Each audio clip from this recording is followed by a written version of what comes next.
Welcome over to Automotive World Podcast, everyone. I am your host, Vinny Mystery. For those of you watching with video, I appreciate you for joining us on YouTube, and for those of you watching on Apple Podcasts or Apple Music and Spotify, appreciate you for tuning in and listening.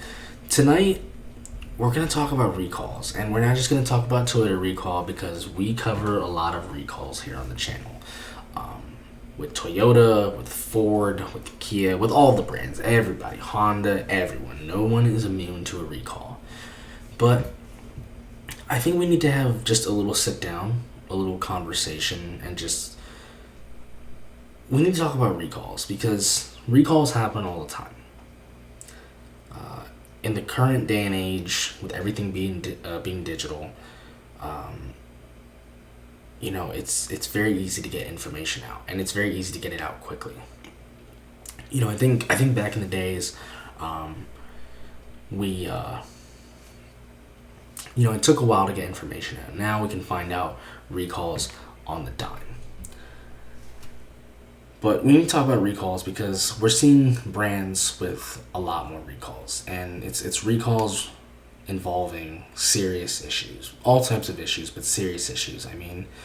We covered Ford and their recalls recently, and them not fixing their recalls and then recalling the thing that they didn't fix.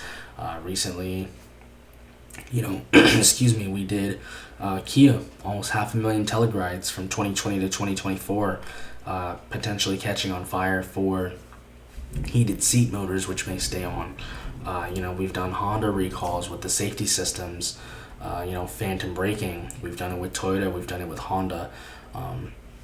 One of the latest recalls is, from Toyota here, and it's over models from 2022 to 2023, certain Tundras and Lexus LX vehicles. And obviously, there may be some, Sequoias as well in this, using that twin turbo V6. We have a lot of recalls, and I think we need to talk because in some of my videos and other people's videos, I think we see a lot of people, write down comments and things, and there's nothing wrong with writing down a comment. I encourage it on this channel. I tell you guys all the time, ending every video, please let me know what you think in the comments down below because I encourage all of it. But, we need to talk about the skepticism, and we need to talk about, just practically what's going on. And let's start off with Toyota, just because theirs is the newest recall. Toyota is they're one of, if not the biggest car companies in the world, right? They make millions of cars a year. They know what they're doing. But Toyota has seen a lot of recalls, not only in the last 2 years and in this last year, but even in the last few years previous to that. Toyota has always been a very conservative company, and when you look at Toyota generally compared to other manufacturers, one thing that made Toyota so reliable was that, they would come out with an architecture, they would come out with an engine, and they would keep that thing in production forever. I'm talking about like 10, 15, 20 years. Seriously.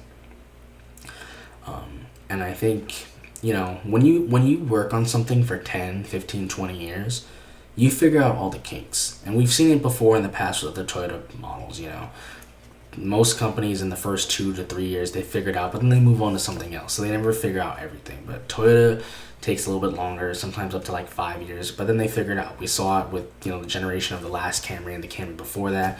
We saw it with the Tundra, the older Tundra, not just this one, but the one before the 5.7 liter V8 was there, the one that, pulled the space shuttle.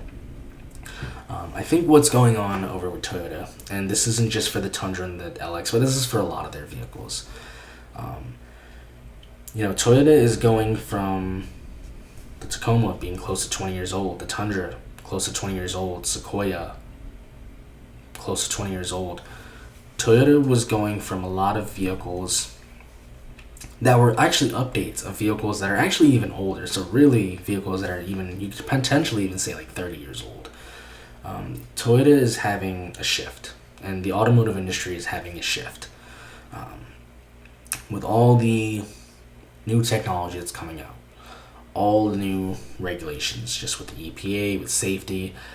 It's leading companies that have always been historically very reliable, that have been late to the game, but wanted to make sure when they're in the game, it's refined, it's perfected.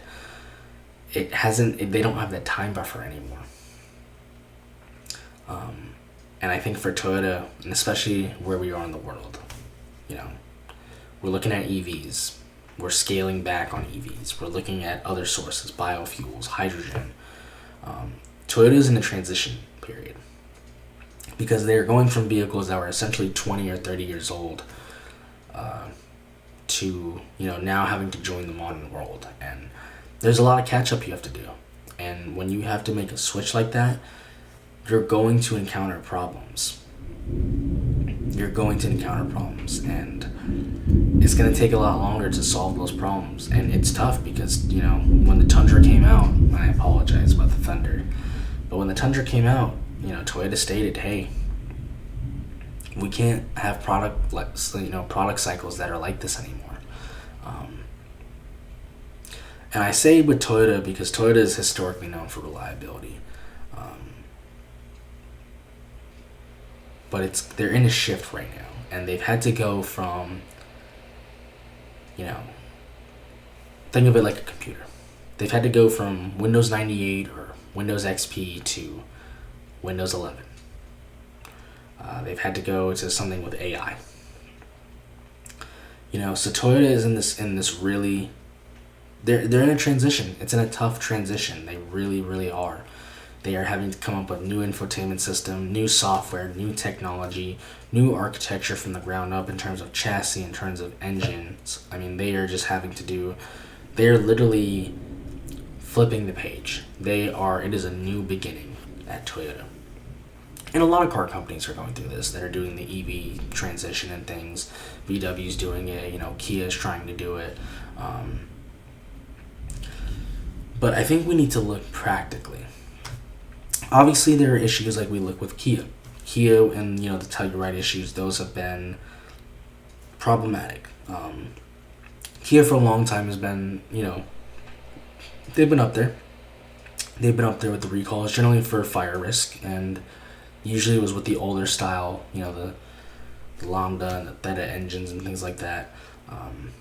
But to see, a company like Kia selling as many cars as they are, and to see that many units affected for another fire risk, even though it's not really an engine component, I think we need to, personally, and this is just me personally speaking, that's really what I want to do on this episode, is just have a personal conversation. I think we need to look back, and like I said, we need to look at the realistic part, being like Toyota, having to, go from vehicles 20 or 30 years old, essentially, to now having to come into the modern world and be ahead of the game, not just with the game, but actually ahead of the game. But then we have issues like Ford and Kia, like I mentioned. These are consistent issues. And I think Toyota is kind of the realism side, how they're having to transition. But I think some of these other issues there's a bit of skepticism. Are these cars as well made as they are? And obviously, we can start the argument, things back in the day were made better and, they lasted longer. And there's many examples to as that's true, but there's also many examples to where it's not true. Vehicles nowadays are more efficient, they're faster, they're better for the environment, better on your wallet, they're much safer. So not really skepticism on old versus new, but what is, where are we? Because this whole, the transition, I'm not saying to be against EVs or anything, but this transition is putting car companies in a very tight spot because car companies are having to make a decision. Do we need to go into EVs or do we need to not go into EVs? And I think we've also seen a lot of car companies go into it, and we've seen them scale back. And there's nothing wrong with that. You can invest and research and develop into multiple different things, right? I'm not saying to not do that. You should always have more than one egg in the basket. But, clearly when we're seeing these type of issues for internal combustion cars, for electric vehicles, and when we're seeing these issues, pop up more and more often, and we're seeing them from the same brands, the same offenders. Kia, Ford having issues, Ford issuing an issue, issuing a fix, and then issuing a recall for the fix that didn't actually fix the issue. There's a lot of skepticism, and I get it, because what are these companies doing? And we look at a lot of these vehicles. I've talked about this before. I think it goes to the average ownership of a car in America. We're now starting to see older cars be kept longer and longer, but a lot of people in America don't keep a car for very long, less than 7 or 10 years. So we look at the pace that these companies move, and they don't get every year, every 2 years, it has to be all new. And there's not really a lot of time to refine the product. They're really, they're rushing it. They're building it for now versus for later, because by the time later comes around, the assumption generally is that, oh, you would have upgraded to something. And that's not just with cars, it's with everything. It's with a phone, it's with a computer. And I'm not trying to be like, like I said, I'm not trying to be a Debbie Downer. But these are all reasons as to why there's valid skepticism. Are these cars being made well? Is the quality good? Do they actually care? Is there a lot of development into this? And then there's also a realistic part that we have to look, which the skepticism and the realism go hand in hand, because we see these recalls from even big makers who are known to be reliable, and we become skeptical. But then we have to look and see, with the transition to EVs, with the transition to going from a vehicle that's essentially 20 or 30 years old almost, to now being, a supercomputer in relative terms.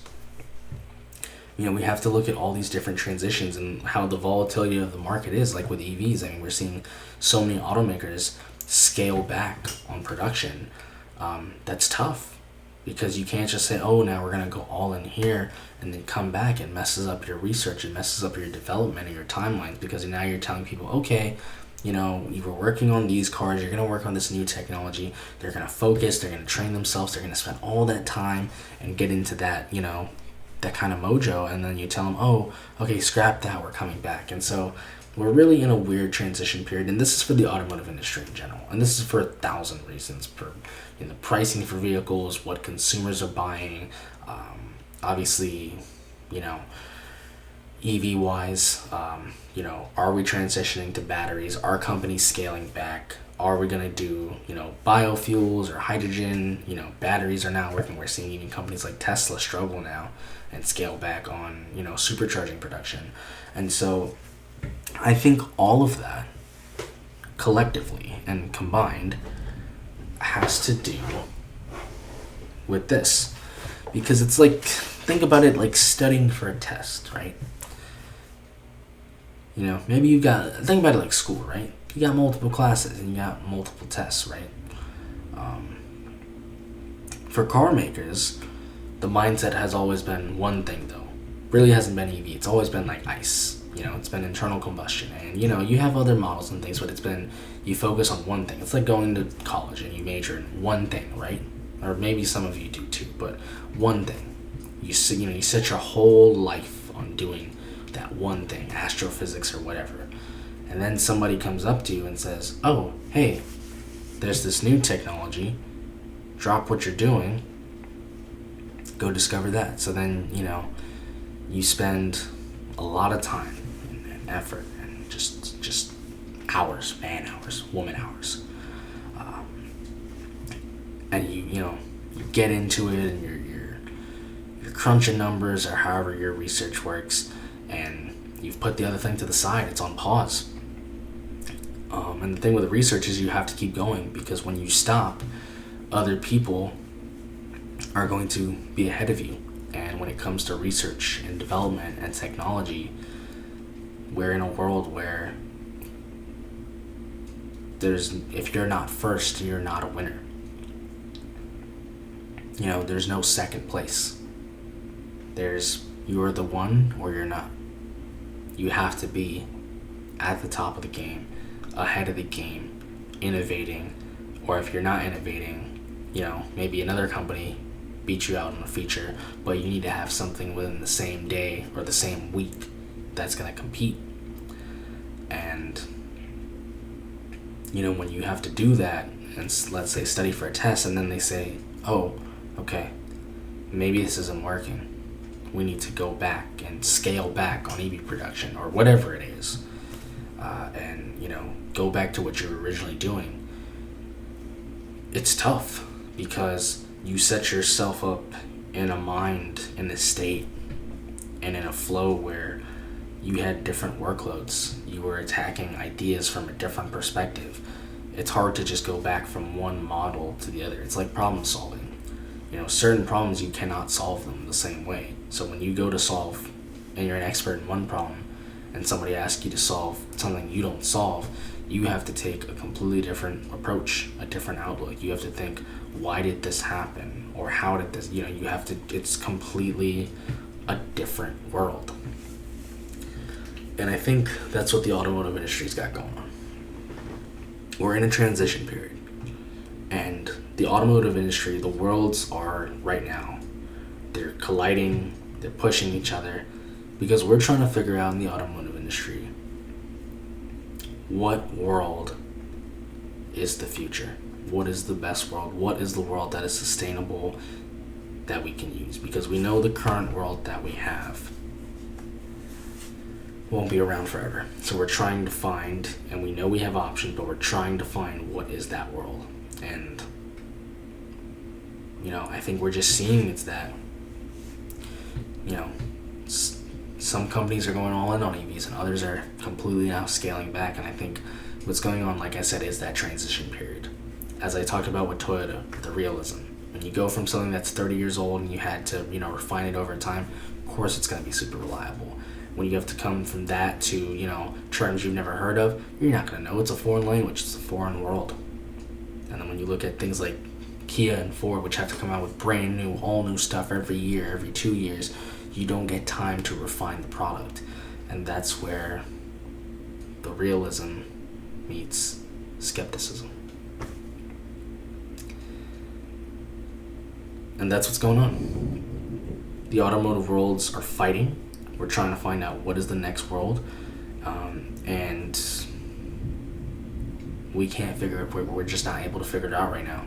Because we're deciding, we're saying, hey, well, this is the world we need to go to. And then we're going to that world and we're saying, wow, this world isn't working right now. Whether it's financially, whether it's economically, in terms of the environment, whether it's in terms of sustainability, we're realizing, dang, everything that we said and everything we put all the eggs in one basket isn't working. So now we're having to come back and see, is this really the world that it's going to be? Or is this world going to be in the equation? Is it going to impact it as much as we thought? Are we going to be using more of hydrogen or biofuels or maybe even another fuel source we haven't discovered yet, more than what we thought in terms of batteries or whatever it is? We're in a world of uncertainty. We're in a world that's, colliding, we're fighting, and that's what a transition period is. We are trying not only to transition to something, we're not only trying to transition to something, but we're trying to figure out what do we need to transition to. And that is why I think we're seeing with the EVs, it's not always working, because it can't always be, not for everyone, an EV just isn't going to work. And we're realizing this transition isn't as feasible as we might have thought it was. And so, everybody talks about, and I've said it plenty of times in this video, in the last video, and in many other videos, we're transitioning to EVs. But the reason we're having these problems, the reason these worlds are colliding, it's because we're not only having trouble transition to EVs, but we're having trouble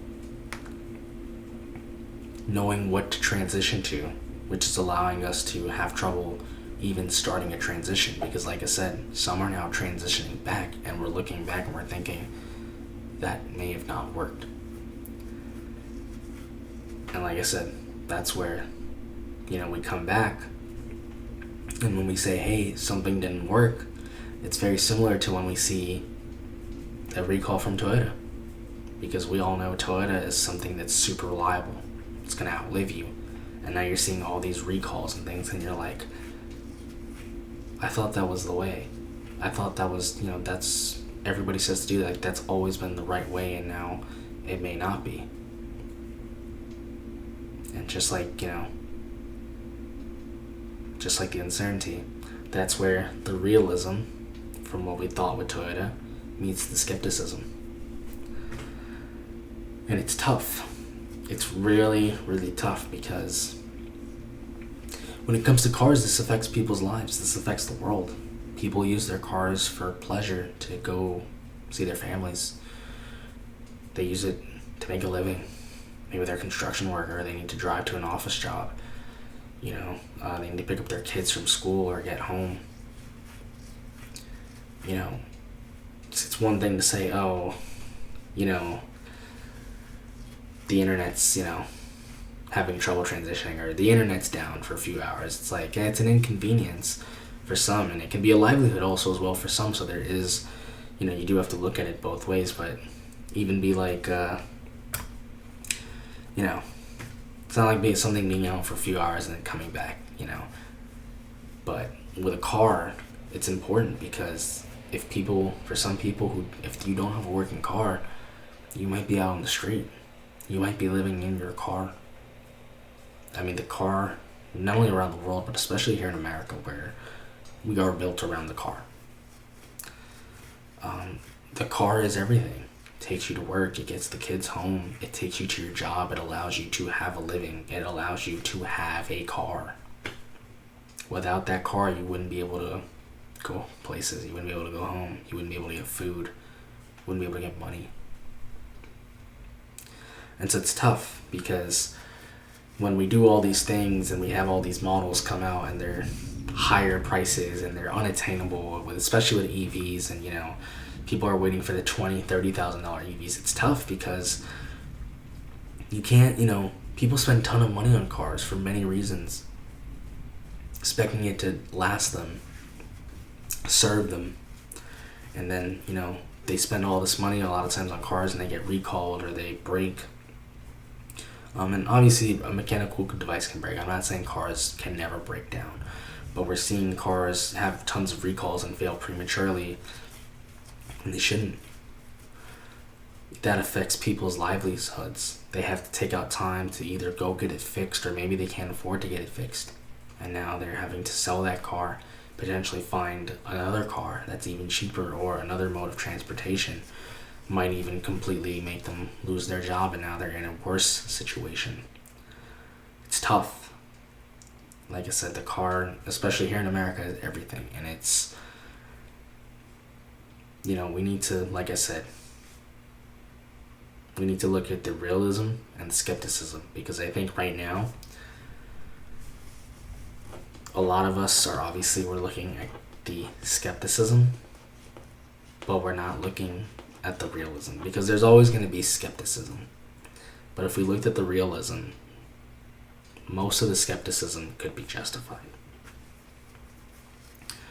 And I think that's what we need to do with the transition period. I'm not saying don't go all EV, but we really need to take a look how we're doing this, what we're even doing with this, and we really need to take a look and consider not just a few people, but we need to consider everyone, how, what happens in society. Because clearly the path that we are going on, I'm not saying electrification isn't good. I'm not saying that. But the path that we are on is not working. Companies are scaling back. Consumers are scaling back. They're not buying EVs. I mean, the EV rate is still growing, but a lot of them are unhappy. They're going back. Baby steps, right? Setting manageable goals. For the last 30 to 40 years, longer than even I've been alive. We were supposed to have by 2020, 2030, even, when you look at, World's Fair from like 1964, by 2020 and 2030, we were supposed to already, what we're saying we're trying to do in 2050, we were already supposed to have done. And then I'm not saying, obviously things get pushed back, but you look at it now, companies even as of a few weeks ago announcing it's not going to be 2040 or 2050 or 2055. And so it's one thing to push things back when other issues happen, but when we have to keep pushing things back further and further, when consumers are unhappy with EVs, when OEMs, even like Tesla, are saying we need to scale back on production and supercharger production, when we're having companies like Stellantis and them go, trying to make 1 or 2 EVs, saying, hey, we actually are coming back to ICE. We're still going to continue it, but we're going to do a lot more investments in ICE. Even with Ford, when you look at the data, like I said, I'm not saying to not invest in EV, because we should be. We shouldn't be investing in all of the stuff. But for anyone saying or thinking that the current way that the transition is going, the way we keep pushing back deadlines, the way we keep investing and then coming back and saying, that didn't work. I don't care who you are, what you believe politically or not, but to say that the current transition or transitions that we are in are on track and are working is not true.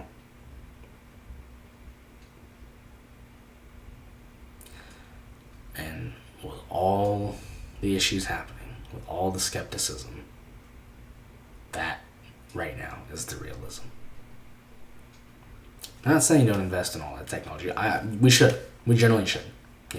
We have to as well. It's not an option.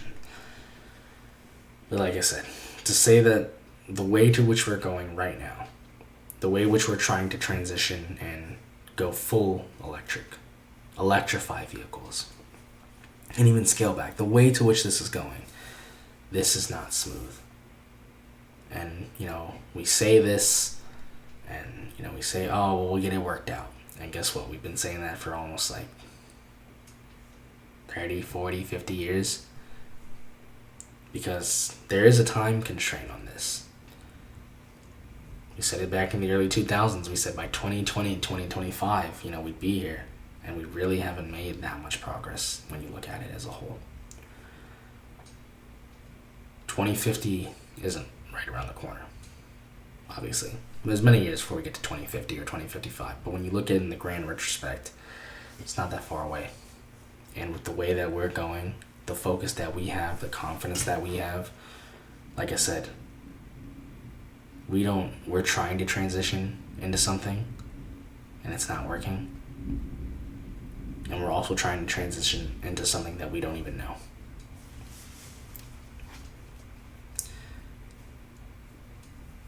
We say it's going to be figured out, but the way we're going, sounds like when we get to 2050 or 2055, sure, we'll make some advancements, but we'll probably be saying the same thing. 2065, 2075, we'll be there. And that, and the skepticism I just displayed, there is possibly some realism. I could be wrong. Maybe we'll get it done sooner. Hopefully I am wrong. But it's possible. And that, we have to think about that. We have to think about that from all angles, because we can't just think about, oh, well, we'll set a target and we'll get there. Because we have to think about, what if we set a target and we don't get there?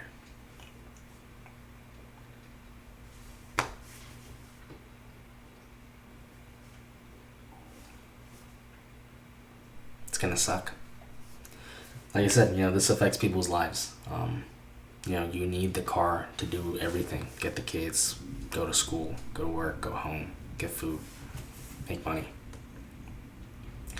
So, despite this being a rough period, and it's not going to be smooth, right? There's going to be bumps and patches, but we also have to think about, Because if we can't get people to work, we're not going to have money then to invest in this kind of stuff. And as a society, if we're going to function, we need to figure this out. And it sucks. But we need to figure it out. We need to keep the research and development. We need to look at electrification, but we need to look at other things too. If we're going to transition over into electrification, that's fine. But in order for us to make a smooth transition, we need to have the technology, we need to have the assurance, we need to have the confidence. Because like I said, to say that, we're in a rough patch, we have companies scaling back and transitioning back to internal combustion.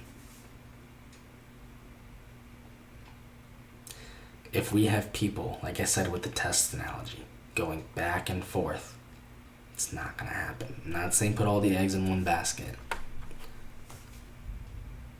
but you cannot go back and forth.